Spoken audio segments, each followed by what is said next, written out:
السلام علیکم ورحمۃ اللہ وبرکاتہ۔ لک الحمد یا اللہ والصلاة والسلام علیک یا رسول اللہ، اما بعد فاعوذ باللہ من الشیطان الرجیم، بسم اللہ الرحمن الرحیم۔ ان اولیاؤہ الا المتقون، آمنت باللہ، صدق اللہ مولانا العظیم۔ درود شریف کا نذرانہ نبی و آل نبی کی بارگاہ میں پیش فرما لے، پڑھے باواز بلند اللہم صلی علی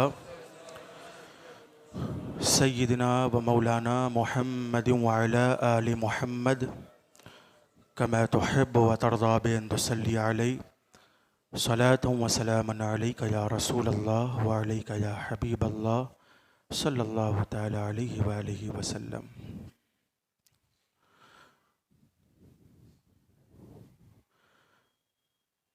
خواجہ ہند وہ دربار ہے اعلیٰ تیرا، خواجہ ہند وہ دربار ہے اعلیٰ تیرا، کبھی محروم نہیں مانگنے والا تیرا۔ غریب آئے ہیں در پر تیرے غریب نواز، کرو غریب نوازی میرے غریب نواز۔ لگا کہ آس بڑی دور سے میں آیا ہوں، لگا کہ آس بڑی دور سے میں آیا ہوں، مسافروں پہ کرم کیجئے غریب نواز، مسافروں پہ کرم کیجئے غریب نواز۔ اور تمہاری ذات سے میرا بڑا تعلق ہے، تمہاری ذات سے میرا بڑا تعلق ہے، کہ میں غریب بڑا تم بڑے غریب نواز، کہ میں غریب بڑا تم بڑے غریب نواز۔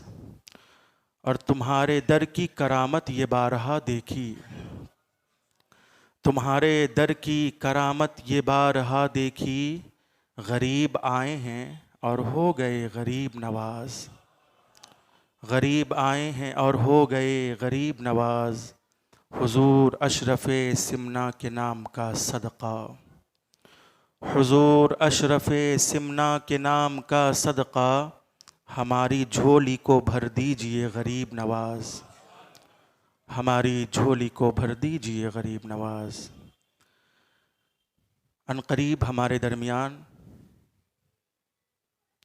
ایک ایسا مہینہ جلوہ گر ہونے والا ہے کہ جس مہینے کے بارے میں قرآن نے کہا منہا اربعۃ حرم،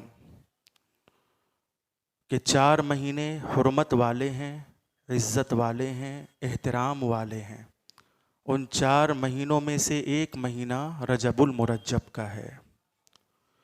زمانے جاہلیت میں رجب المرجب کی بڑی اہمیت تھی، اور حضور اکرم صلی اللہ علیہ وسلم کی آمد اور بعثت کے بعد بھی رجب المرجب کی بڑی اہمیت ہے۔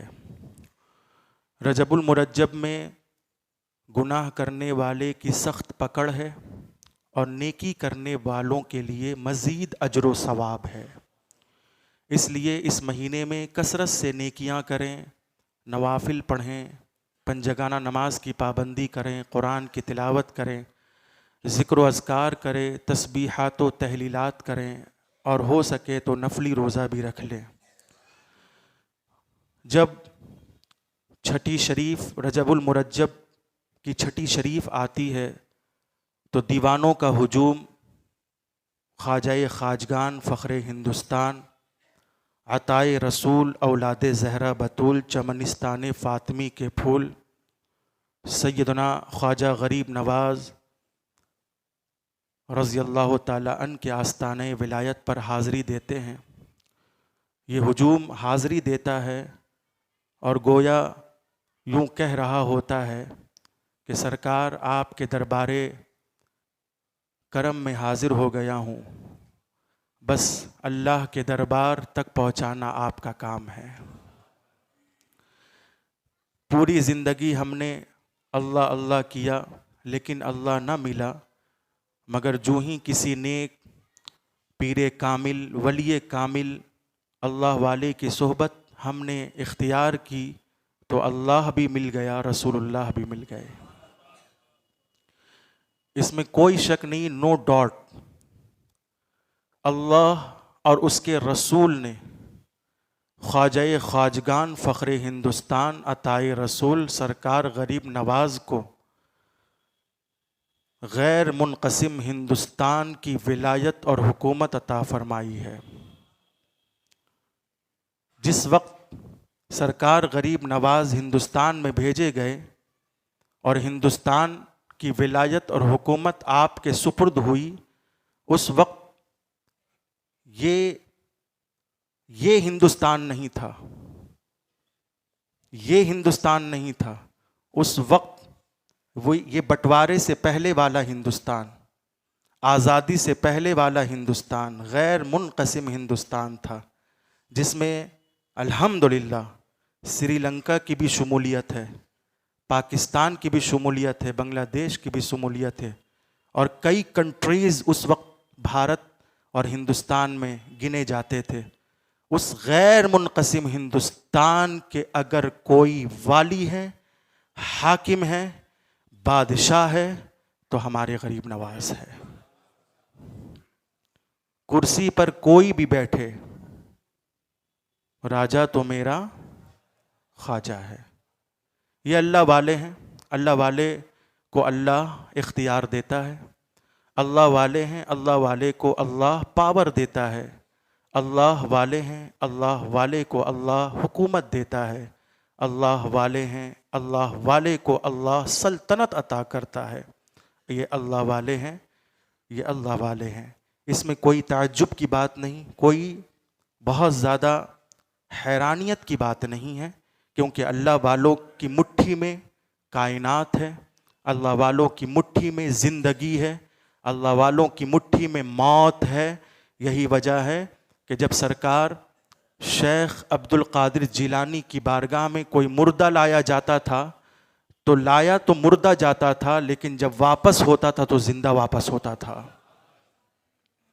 اور خود حدیث قدسی میں ہے، آپ حدیث قدسی کا کیسے انکار کر سکتے ہیں؟ حدیث قدسی میں ہے، اللہ ارشاد فرماتا ہے من کان للہ کان اللہ لہ، جو اللہ کا ہو گیا اللہ اس کا ہو گیا، جو خدا کا ہو گیا خدا کی ساری خدائی اس کے نام ہو گئی۔ اس لیے اگر سرکار غریب نواز کے حوالے سے یہ سنتے ہیں کہ انہوں نے اونٹ کو بیٹھایا تو پھر اونٹ اٹھنے کا نام نہ لیا جب تک آپ کا حکم نہ ہوا۔ آپ کے بارے میں یہ بات آتی ہے کہ آپ نے انا ساگر، پورے سمندر، پورے تالاب کو ایک چھوٹے سے پیالے میں بلا لیا۔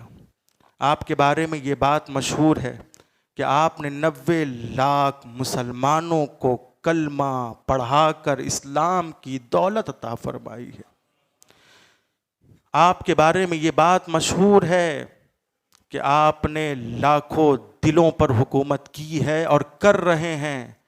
کچھ لوگ عقل کے گھوڑے دوڑانے والے مجبور ہے، حیران ہیں، پریشان ہیں کہ آخر ایسا کیسے ہو سکتا ہے کہ سرکار غریب نواز نے 90 لاکھ کافروں کو کلمہ پڑھایا؟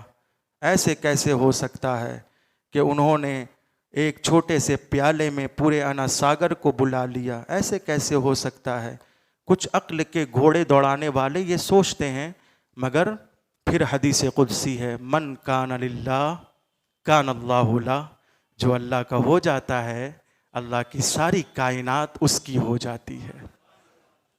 اس لیے کبھی بھی اللہ والے کی جب بات آ جائے تو کبھی حیرت نہ کریں، کبھی مذاق نہ بنائیں، کبھی اعتراض نہ کریں، کیونکہ اللہ فرماتا ہے کہ میں اپنے گستاخوں کو معاف کر دوں گا کیونکہ وہ میرا گستاخ ہے، میں اپنے گناہگاروں کو معاف کر دوں گا کیونکہ وہ میرا گناہگار ہے، لیکن میں اپنے محبوب بندے، میں اپنے ولیوں، میں اپنے نیک بندوں کے گستاخوں کو نہیں معاف کروں گا۔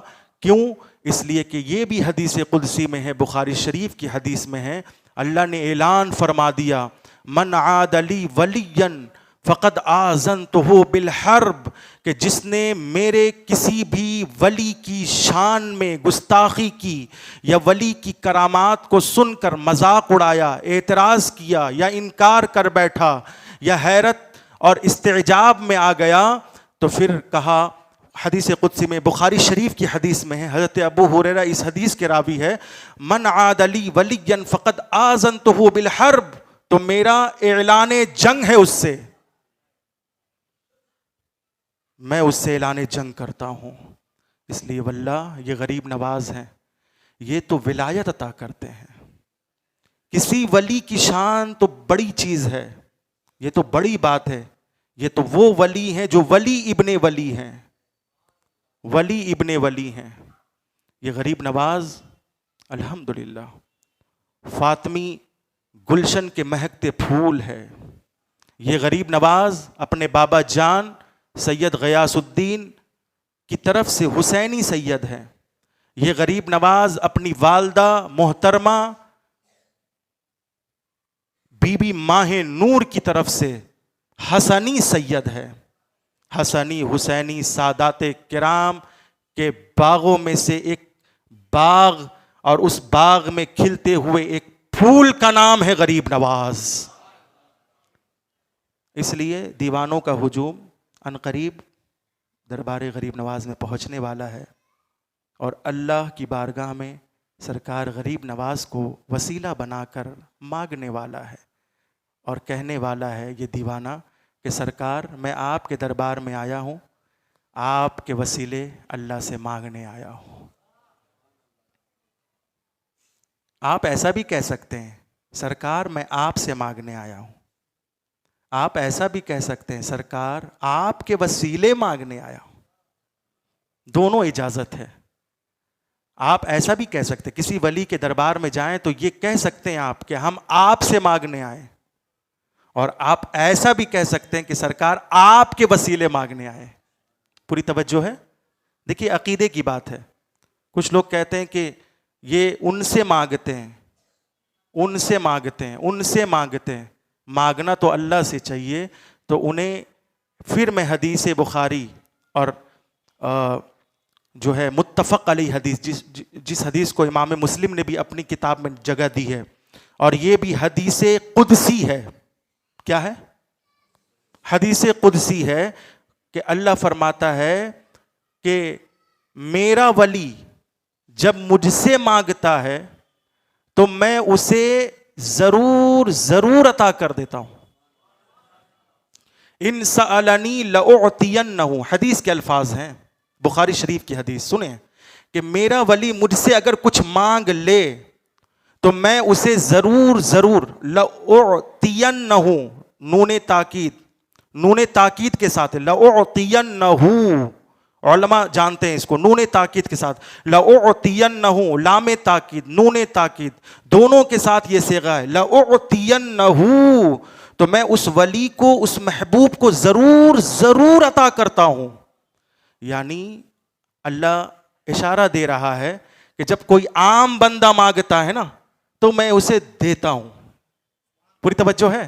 جب کوئی عام بندہ مانگتا ہے تو میں اسے دیتا ہوں، لیکن جب میرا ولی مانگتا ہے تو میں اسے دے دیتا ہوں، میں اسے دے دیتا ہوں، میں اسے دے دیتا ہوں۔ تو غریب نواز اگر مانگیں گے تو کس کے لیے مانگیں گے؟ اپنی والدہ کے لیے مانگیں گے؟ اپنے بابا کے لیے مانگیں گے؟ اپنے بچوں کے لیے، خواجہ فخر کے لیے مانگیں گے؟ وہ تو خود بادشاہ ہے، بادشاہ ابن بادشاہ خواجہ فخر، فخر کرو خواجہ فخر۔ ہاں، کس کے لیے مانگیں گے؟ اپنے خلیفہ اول مرید صادق، اپنے چہیتے روحانی بیٹے خواجہ قطب الدین بختیار کاکی کے لیے مانگیں گے؟ ارے خواجہ قطب الدین بختیار کاکی کے وسیلے تو دعا رنگ لاتی ہے۔ کس کے لیے مانگیں گے؟ کیا محبوب الہی خواجہ نظام الدین اولیاء کے لیے مانگیں گے؟ وہ تو محبوب الہی ہے، وہ تو محبوب الہی۔ چار محبوب ہیں، محبوب سبحانی، محبوب الہی، محبوب یزدانی، مخدوم اشرف۔ محبوب سبحانی، پھر سے میں کہہ رہا ہوں، محبوب سبحانی غوث اعظم، محبوب الہی خواجہ نظام الدین اولیاء، محبوب یزدانی سرکار مخدوم اشرف، محبوب ربانی مولانا سید احمد اشرف. اس لیے تو محبوب بننا. اب دیکھیں تو کس کے لیے مانگیں گے میرے سرکار غریب نواز؟ یقیناً اپنے دیوانوں کے لیے مانگیں گے، اپنے چاہنے والوں کے لیے مانگیں گے، زائرین کے لیے مانگیں گے، حاضرین کے لیے مانگیں گے، ان کی بارگاہ میں نیاز عقیدت پیش کرنے والوں کے لیے مانگیں گے، نماز کی پابندی کرنے والوں کے لیے تو مانگیں گے، قرآن کی تلاوت کرنے والوں کے لیے مانگیں گے، ان کے نقش قدم پر چلنے والوں کے لیے مانگیں گے. اسی لیے میرے پیارے، آپ جب کسی بھی بزرگ کے آستانے پہ جائیں تو کوشش کریں کہ ہم وہ لے کر جائیں، وہ لے کر جائیں. دیکھیں کتنے لوگ سمجھ رہے ہیں. ابھی لاکھ روپے کی چادر لے کر جائیں گے. میں منع نہیں کرتا ہوں، چادر چڑھانا چاہیے، مگر ₹1,00,000 کی کیا ضرورت ہے؟ پھول کی چادر نہیں چڑھا سکتے آپ؟ بولیں، پھول کی چادر بھی تو چادر ہے، اور یہ تو ایسی چادر ہے جو تسبیح بیان کرتی ہے. لاکھ روپے کی چادر لے کر جائیں گے، لیکن غریب نواز کو چادر پسند نہیں ہے. غریب نواز کو نماز کی پابندی پسند ہے. سرکار غریب نواز کو دین اسلام کی تبلیغ و اشاعت پسند ہے. سرکار غریب نواز کو تلاوت قرآن پسند ہے. سرکار غریب نواز کو اوراد و وظائف پسند ہے. سرکار غریب نواز کو درود و سلام پسند ہے. سرکار غریب نواز کو صلہ رحمی پسند ہے. سرکار غریب نواز کو بھوکوں کو کھانا کھلانا پسند ہے. سرکار غریب نواز کو پیاسوں کو پانی پلانا پسند ہے. سرکار غریب نواز کو پڑوسیوں کے ساتھ بھلائیاں کرنا پسند ہے. سرکار غریب نواز کو اپنے پیرنٹس، اپنے والدین کی خدمت کرنا پسند ہے. سرکار غریب نواز کو چھوٹوں پر شفقت، بڑوں کا ادب پسند ہے. سرکار غریب نواز کی بارگاہ میں ہم جا رہے ہیں تو ہم وہ لے کر جائیں جو میرے آقا غریب نواز کو پسند تھا. اس عہد کے ساتھ جائیں گے نا تو پھر وہ لوٹائیں گے. توجہ، پوری توجہ ہے نا. وہ لوٹائیں گے جب ہم اس عہد کے ساتھ جائیں گے، جب ہم نمازوں کی پابندی لے کر جائیں گے، جب ہم روزوں کی کثرت لے کر جائیں گے، جب ہم حضور کا عشق لے کر جائیں گے، جب ہم اہل بیت کی محبت لے کر جائیں گے، جب صحابہ کا ادب لے کر جائیں گے، تو پھر سرکار غریب نواز جب ہمیں لوٹائیں گے، واپس کریں گے، تو دولہا بنا کر، پورا سوار کر، نفس کی اصلاح فرما کر، اور پھر ایسا واپس کریں گے کہ پھر ہماری جھولی میں نہ دنیا کی کمی ہوگی نہ آخرت کی کمی ہوگی. اس لیے یہ ہرگز مت سوچنا کہ ولی کا آستانہ ہے. در زہرا، در زہرا، در زہرا ہے. یہ کیا ہے؟ در زہرا ہے. یہاں عروج بھی ہے، زوال بھی ہے.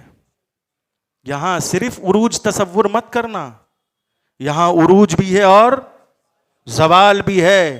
اگر زہرا کے بیٹوں کے نقش قدم پر چل پڑے تو عروج ہی عروج ہے، معراج ہی معراج ہے. اور اگر زہرا کے بیٹوں کو غلط طریقے سے استعمال کیے اور دنیا بنانے کی خاطر تم چل پڑے تو پھر وہاں زوال ہی زوال ہے. یہ مت سوچنا. کسی بندے نے مجھ سے کہا کہ حضور ایسے لوگ بھی آپ کے پاس رہتے ہیں، ایسے لوگ بھی آپ کے پاس آتے ہیں. میں نے کہا تو پھر غریب نواز کو کیا کہو گے؟ ان کے یہاں چور بھی جا رہا ہے، چور بھی جا رہا ہے. ان کے یہاں بولے بھائی اچھے بھی جا رہے ہیں، برے بھی جا رہے ہیں. ارے وہ تو اللہ والے ہیں جو اچھوں سے زیادہ بروں کو پسند کر کے اپنا بنا کر نیک بنا دیتے ہیں. اس لیے وہاں آپ جا رہے ہیں، ہم جا رہے ہیں، یہ جا رہے ہیں، وہ جا رہے ہیں، تو ہم کیا لے کر جائیں کہ میرے آقا خوش ہو جائیں؟ ورنہ میں نے بہتوں کو دیکھا ہے سفر کے معاملے میں اتنے کمزور ہوتے ہیں، وہ سفر پر جب نکلتے ہیں نا تو سفر آخرت ہی بھول جاتے ہیں۔ یہ بات سچ ہے کہ نہیں؟ بتائیں آپ بتائیں۔ جا رہے ہیں زیارت قبور اولیاء کے لیے، ولیوں کے مزار پہ جا رہے ہیں، اور بے ادبی، توہین، نماز کا پتہ نہیں، دین اور اسلام کا پتہ نہیں، جیسے لگ رہا کسی بارات میں جا رہے ہیں۔ اللہ کے واسطے نوجوانوں، اگر عرس کسی صاحب مزار، کسی اللہ والے کے عرس میں جا رہے ہو تو بادب جاؤ، دین کی دولت لے کر جاؤ، نماز کی دولت لے کر جاؤ۔ سفر میں رہو تو نماز پڑھو، ہوٹل میں رہو تو نماز پڑھو، مصلی لے کر جانا۔ اور بتا دینا سرکار، آپ بھی جب ہندوستان آئے تھے نا تو مصلی لے کر آئے تھے۔ حضور آپ بھی جب ہندوستان آئے تھے تو مصلی اور تسبیح دانہ لے کر آئے تھے، اس لیے آپ کے دربار میں یہ منگتا بھی آیا ہے تو مصلی لے کر آیا ہے۔ اب منگتا مصلی بچھائے گا، نماز پڑھے گا، سجدے میں جائے گا، رب تک پہنچانا آپ کا کام ہوگا۔ تو بس یہ چند باتیں ہیں بھائی، میں چاہتا ہوں ہمارے علاقے سے نوجوان جائیں گے، بوڑھے جائیں گے، بچے جائیں گے، فیملی جائے گی، جبکہ دیکھیے جو صحیح بات ہے میں آپ تک پہنچا رہا ہوں۔ صحیح بات یہ ہے کہ عورتوں کا مزار پہ جانا جائز ہی نہیں ہے۔ وہ جو ہم نے فیملی کہا نا تو اچھا ہوا یہ یاد آ گئے، عورتوں کا مزار پہ جانا جائز نہیں۔ اعلیٰ حضرت محدث بریلوی سے کسی نے پوچھا کہ سرکار کیا عورتیں مزار پر جا سکتی ہیں؟ تو کہا کہ یہ مت پوچھو کہ عورتوں کا مزار پہ جانا جائز ہے یا ناجائز ہے، بلکہ یہ پوچھو کہ عورتیں جب مزار پہ جانے کے ارادے سے گھر سے باہر نکلتی ہے تو اللہ کے فرشتوں کی کتنی لعنتیں برستی ہے، یہ پوچھو۔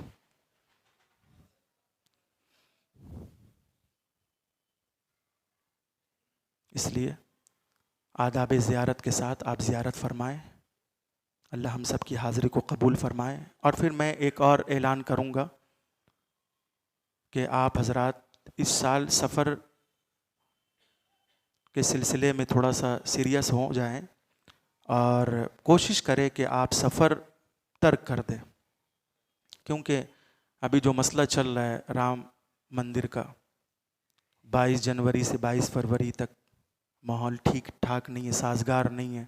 ٹرینوں میں سفر کرنے والے، بسوں میں سفر کرنے والے تھوڑا پرہیز کریں، تھوڑا اوائڈ کریں، تھوڑی کوشش کریں کہ بھائی ہر سال تو ہم سرکار کے مہمان ہوتے تھے، اس سال کیوں نہیں سرکار کو اپنا مہمان بنا لیتے ہیں۔ اپنے اپنے گھروں میں چھٹی شریف، نبی شریف کے موقع پر میلاد شریف کریں، نیاز کا اہتمام کریں، اور سفر میں جا رہے ہیں تو 22 سے پہلے لوٹ آئیں۔ اللہ آپ سب کی حفاظت فرمائے، ہم سب کی حفاظت فرمائے۔ صدق دل سے پڑھے استغفر اللہ ربی من کل ذنب اذنبتہ واتوب الیہ، لا الہ الا اللہ محمد رسول اللہ۔ السلام علیکم۔